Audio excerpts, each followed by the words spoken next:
ભગવાનને એકવાર વિચાર આવ્યો કે મારું શ્રેષ્ઠ સર્જન એટલે માનવ. લાવ જોઉં તો ખરો કે તે મહામૂળ માનવ દેહનો ઉપયોગ બરાબર તો કરે છે ને. મનુષ્યનો દેહ ધરીને ભગવાન પૃથ્વી પર આવ્યા.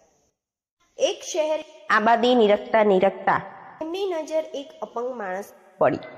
બિચારો લાકડીના ટેકે માંડ ચાલવાનો પ્રયત્ન કરી રહ્યો હતો. પ્રભુ એની પાસે ગયા. પ્રભુને પૂછ્યું કે શું તકલીફ છે. એને જવાબ આપ્યો કે જન્મથી મારા પગમાં તકલીફ છે. ઝડપથી ચાલી શકાતું નથી. ક્યારેક પડી જાઉં છું, ક્યારે મારા નસીબ પર રડવું આવે છે. તેની અપાતી સાંભળીને પ્રભુની દયા આવી. તેમણે પગને સ્પર્શ કર્યો અને તે ઊભો થઈ ગયો. બંને પગ સારા થઈ ગયા. તેના આનંદનો પાર ન રહ્યો. પગે પડી ગયો અને આભાર માનીને ચાલતો થયો. પ્રભુને પણ એક દુઃખીને સુખી કર્યાનો સંતોષ થયો. થોડે આગળ ગયા તો એક અંધ ચાલતા ચાલતા ખાડામાં પડવાની તૈયારીમાં હતો અને પ્રભુ એની પાસે પહોંચી ગયા. હાથ પકડીને પોતાના તરફ ખેંચી લીધો. અંધ વ્યક્તિના મૂર્ખવિંદ પર કૃતજ્ઞાનોનો ભાવ જોઈને પ્રભુને એની પણ દયા આવી. એની બંને આંખો પર હાથથી સ્પર્શ કર્યો તો એ દેખાતું થઈ ગયું. જીવનમાં પ્રથમવાર દુનિયાને જોઈને રાજીને રોડ થઈ ગયો. બે હાથ જોડીને આભારવશ ઊભો રહ્યો. થોડી વાર પછી એ પણ પ્રભુથી છૂટો પડ્યો. થોડે આગળ ગયા અને એક સ્મશાન યાત્રા પ્રભુને જોઈ. વડીલોએ પૂછ્યું તો કહેવા લાગ્યો કે એક જુવાન જોશ દીકરાને પ્રભુએ લઈ લીધો. ભણેલો ગણેલો હતો, ઘરનો મોભ હતો. કુટુંબ પર આપ તૂટી પડ્યું છે. પ્રભુની દયા આવી. તેમને મૃત શરીર પર હાથ ફેર્યો અને મળદું ચેતન કર્યું. યુવાન ઊભો થઈ ગયો. કુટુંબીઓના હરખનો પાર ન રહ્યો. તેઓ પ્રભુને ઉચકીને નાચવા લાગ્યા. થોડી વાર પછી પ્રભુએ ત્યાંથી વિદાય લીધી. મહિનાઓ વીતી ગયા. પ્રભુએ એક દિવસ ફરી વિચાર આવ્યો કે લાવ બીજું તો કંઈ જોવું નથી, પણ પેલા ત્રણ શું કરે છે એ તો જોઈ લઉં. એમ વિચારી પ્રભુ ફરીથી શહેરમાં આવ્યા. એક યુવાન ઉતાવળથી ચાલતો હતો. પ્રભુએ ધારીને જોયું તો પેલો જ અપંગ હતો. બૂમ મારીને ઊભો રહ્યો.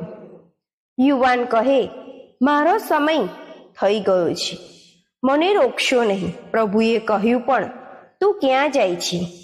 જુગારખાને. આ સાંભળીને પ્રભુએ આઘાત લાગ્યો. કહ્યું, પ્રભુ તમે પગ આપ્યા છે તે જુગારખાને જવા માટે આપ્યા હતા. યુવાન ક્ષણ માટે કોઈ બોલ્યો નહીં. પછી એકદમ કહે, પ્રભુએ પગ તો આપ્યા હતા, પરંતુ ક્યાં જવું એ થોડું શીખવાડ્યું હતું. જુવાનનો જવાબ સાંભળી પ્રભુએ આંચકો લાગ્યો. કોઈ બોલી ન શક્યા. એને જવા દીધો. થોડે આગળ ગયા અને એક યુવાન દોડતો દોડતો જતો હતો. આંખ આપી હતી એ જ યુવાન હતો. પ્રભુએ પણ ઊભો રાખ્યો. પૂછ્યું, ક્યાં જાય છે? ગણિકાના મુજરા જોવા. પ્રભુએ કહ્યું, ભગવાનને મુજરા જોવા માટે આંખો નથી આપી. જવાબ ભગવાન આંખ આપી હતી એ વાત બરાબર, પરંતુ જોયું અને શું ન જોવું એ કયું હતું નહીં. યુવાનનો જવાબ સાંભળી પ્રભુ ફરી સ્તબ્ધ થઈ ગયા. કંઈ જ બોલ્યા ન શક્યા. થોડે દૂર ગયા ત્યાં એક યુવાન પર્વત પર ચઢવાનો પ્રયત્ન કરી રહ્યો હતો.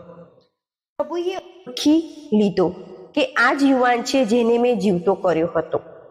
એને પણ પ્રભુએ ઊભો રાખ્યો. પર્વત પર ચડવાનું કારણ પૂછ્યું. યુવાને જણાવ્યું કે હું આ જીવનથી કંટાળી ગયો છું. જીવનમાં બેચેની અને ઉદાસીનતા સિવાય હું કંઈ પામ્યો નથી, એટલે જીવન ટૂંકાવી નાખવા જઉં છું. પ્રભુએ એને પણ સમજાવતા કહ્યું, ભાઈ, પ્રભુએ આવું મોંઘા મૂળનું જીવન આપ્યું, એને આ રીતે વેડફી રહ્યા છો. ત્યારે પેલા યુવાને પણ પ્રભુને સંભળાવી દીધું, પ્રભુ, એ મને જીવતો આપ્યું, પરંતુ આ જીવન જીવવાની કળા તો શીખ. જીવનમાં જીવતા સંગોમાં સ્થિરતા રાખવાનું શીખવાડ્યું નથી, એટલે મરવા જ મન થાય ને. એને ખૂબ જ સમજાવ્યો ત્યારે આપઘાત કરવાનું વિચારવા માંડી વાળ્યો. આ ત્રણ દ્રષ્ટિકોણ જોઈ પ્રભુ વિચારવા લાગ્યા. પ્રભુ પગ આપે, પરંતુ સાચી દિશા પ્રાપ્ત કરવા તો સંત જોઈએ. પ્રભુ આંખો આપે પરંતુ દ્રષ્ટિ કેળવવા સંત જોઈએ. પ્રભુ જીવન આપે પરંતુ જીવન જીવવાવાળી કળા તો સંત જ શીખવાડે. માટે જ કબીરે કહ્યું છે, કલયુગ મેં એક નામ હે દૂજા રૂપ હે, સંત સાચે મન સેવીએ તો મીટે करम अनंत.